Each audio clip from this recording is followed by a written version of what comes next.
اب ایک دوسری بات، وہ آج کل کا بڑا مسئلہ ہے، اس پر بھی چند باتیں عرض کر دیتے ہیں۔ اخبار میں، الیکٹرانک میڈیا میں، سوشل میڈیا پر ایک بات بہت گشت کر رہی ہے کہ سرکار یونیفارم سول کوڈ کی بات کر رہی ہے۔ یونیفارم سول کوڈ یہ کیا چیز ہے بھائی؟ مسلمان کے بہت بڑے طبقے میں ایک پریشانی اور حیران لوگوں نے پیدا کر دیا کہ ہے کیا ہوگا، کیسے ہوگا؟ تو پہلے تو یہ سمجھنا چاہیے کہ جو لوگ یہ سب کام آج کل کر رہے ہیں وہ اپنے دیش کے لیے بہت ایماندار نہیں ہیں، بڑی ایمانداری اور سچائی کے ساتھ یہ کام نہیں ہو رہا ہے۔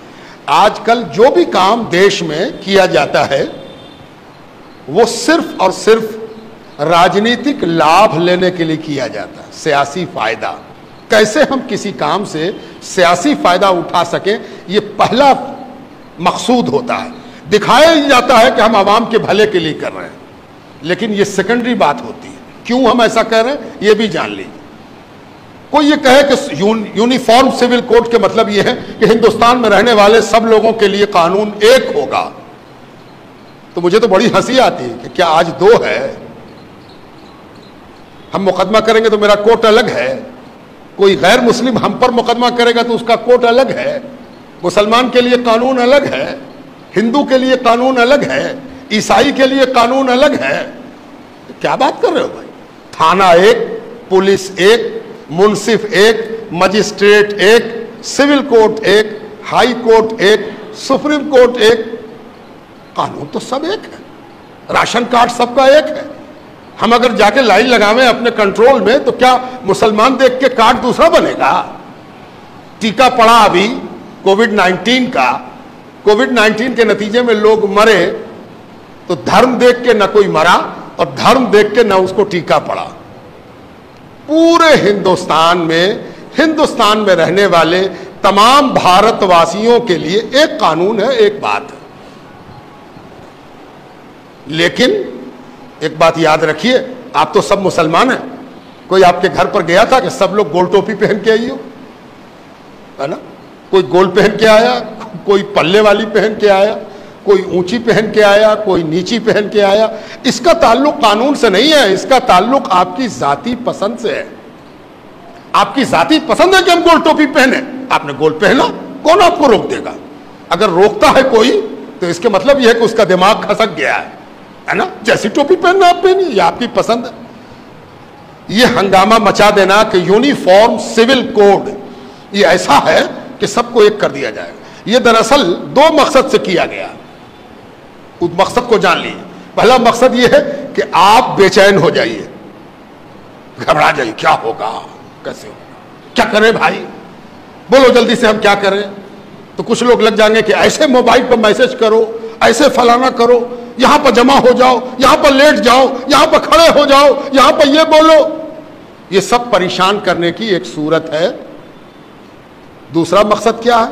کسی کو خوش کیا جائے کہ ان لوگوں کو بہت کچھ مل رہا تھا، ہم ہی ہیں جو ان کا کاٹ رہے ہیں، ہم ہی ہیں جو ان کو ہم بے چین کیے ہوئے ہیں، ان کو ہم پریشان کیے ہوئے ہیں، ان کو پریشان کرنے والے ہم ہی نہ ہیں۔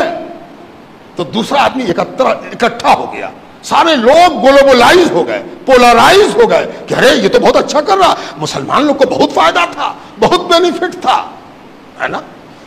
اگر کوئی پوچھ دے کہ مسلمانوں کو کیا فائدہ تھا تو سب سے پہلی چیز یہ بتائی گئی کہ مسلمان 4 شادی کر سکتا تھا۔ 4 شادی، جانتے ہو مسلمان 4 شادی الاؤ ہے، اس کو 4 شادی کرے گا، ہے نا؟ یہ ایک ہوا بنائی گئی، یہ ایک ماحول بنایا گیا، ہے نا؟ اور اس ماحول میں کبھی بھی سچائی سے واسطہ نہیں پڑا کہ یہاں پر ہزاروں مسلمان جمع ہیں، ذرا پوچھ تو دیجئے کہ کتنے آدمی نے 4 شادی کیا، کتنے نے 2 شادی کیا۔ یہ جو پروپیگنڈا ہے، یہ جو کہا جائے کہ نیگیٹو ایٹیچیوڈ ہے مسلمانوں کے بارے میں، یہ فضول باتیں، یہ محمل باتیں، ان سب چیزوں کو اس طرح سے بڑھایا جا رہا، اور دونوں بڑھا رہے ہیں۔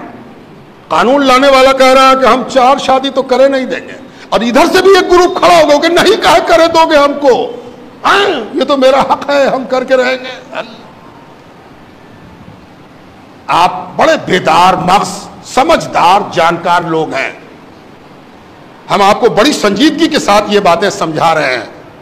یہ ایک بات یاد رکھیے اور بات ختم. وقت نہیں ہے, وقت زیادہ ہوا چاہتا, گرمی بھی شدید ہے, اللہ تعالیٰ مہربانی فرمائے.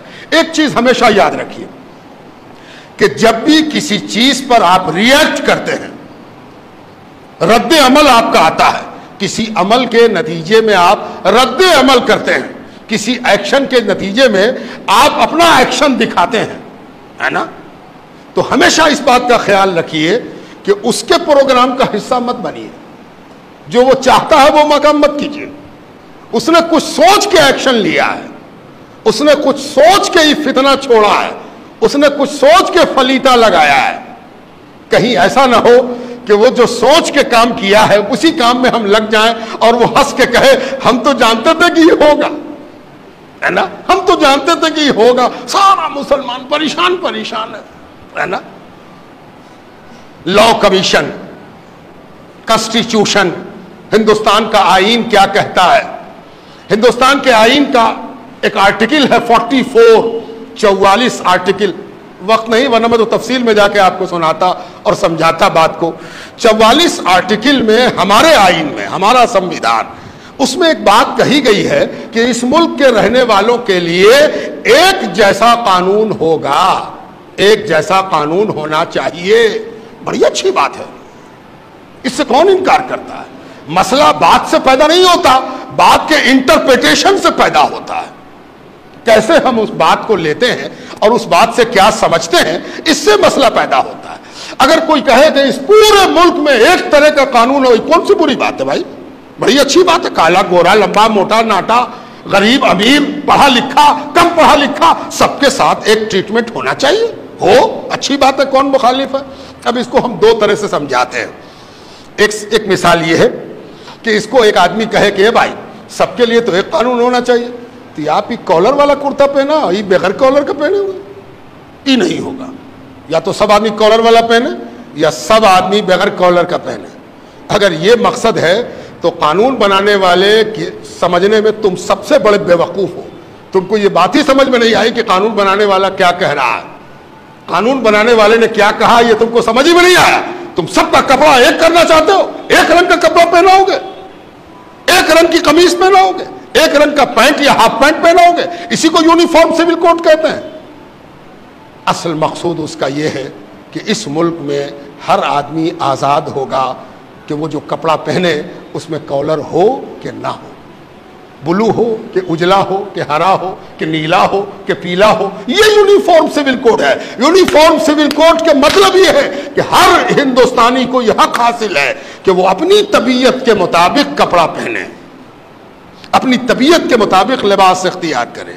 حیرت کی بات ہے کہ اس ملک میں جہاں ہر 4 کوس پر بولی بدل جاتی ہے اور ہر 4 کوس پر پرتھا بدل جاتی ہے, رسم بدل جاتا ہے, رواج بدل جاتا ہے, ٹریڈیشن بدل جاتا ہے, وہاں یونیفارم سول کوڈ کی بات اگر کی جا رہی ہے تو آپ ہی کیوں پریشان ہیں؟ سب لوگ پریشان ہوں گے. جب ہوں گے تو دیکھا جائے گا, ہے نا. مسلمان سب سے پہلے کیوں پریشان ہو جائے؟ مسلمان ہی سب سے پہلے لائن کیوں لگا دے؟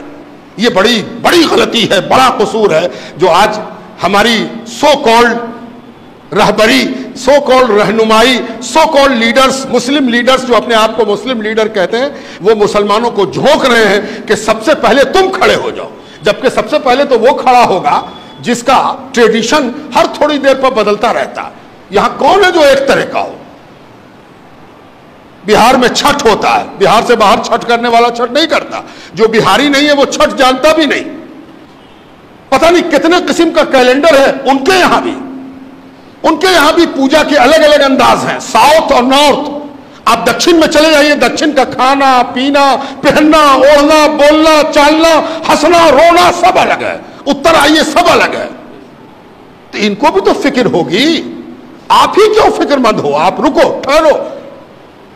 آپ بڑھنے دو دوسرے کو آگے, دوسرے لوگ آگے بڑھیں. آسام کا ٹریڈیشن الگ, گجرات کا ٹریڈیشن الگ, ایک دائیں ہاتھ میں ایک بائیں ہاتھ میں.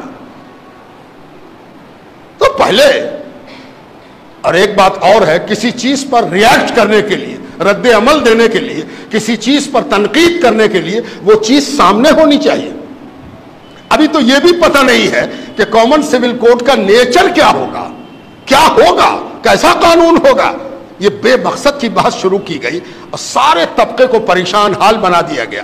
اطمینان رہیے, مطمئن رہیے, اپنا ری ایکشن دینے میں جلد بازی مت کیجیے, اپنے آپ کو محفوظ رکھیے, گھبرائیے نہیں, ٹھہرے رہیے, کوئی ڈرنے اور گھبرانے کی بات نہیں ہے, اطمینان سے اپنے جگہ پر رہیے. وقت آئے گا, دیکھا جائے گا کہ کیا وہ کرتے ہیں, کیسے وہ کرتے ہیں. ان کے یہاں بھی بہت سے اختلافات ہیں, ان اختلافات کو وہ کیسے ایک کرتے ہیں اور سب مل کے کیسے پارٹ لیتے ہیں. جیسے آپ کے یہاں وراثت کا قانون ہے, ویسے ہی ان کے یہاں بھی وراثت کا قانون ہے. وہ بھی اپنی وراثت کے سلسلے میں اپنا قانون رکھتے ہیں. عیسائی کا اپنا قانون, ہندوؤں کا اپنا قانون, بودھوں کا اپنا قانون, پارسیوں کا اپنا قانون, مسلمانوں کا اپنا قانون. جب اس مسئلے میں کوئی نقشہ صاف ہوگا تب ہم لوگ ری ایکٹ کریں گے اور ہم لوگ اس سلسلے میں سوچیں گے. ابھی بہت زیادہ پریشان ہونا, اپنی حرارت بڑھا لینا, اپنا بخار بڑھا لینا, پریشان ہونا کہ ہم کو کیا کرنا ہے. یہ ووٹنگ نہیں ہے کہ ہر آدمی جا کے ووٹ دے آوے, ریفرینڈم نہیں ہے کہ ہر آدمی جا کے اپنی رائے درج کرا دے. اطمینان سے بیٹھیے.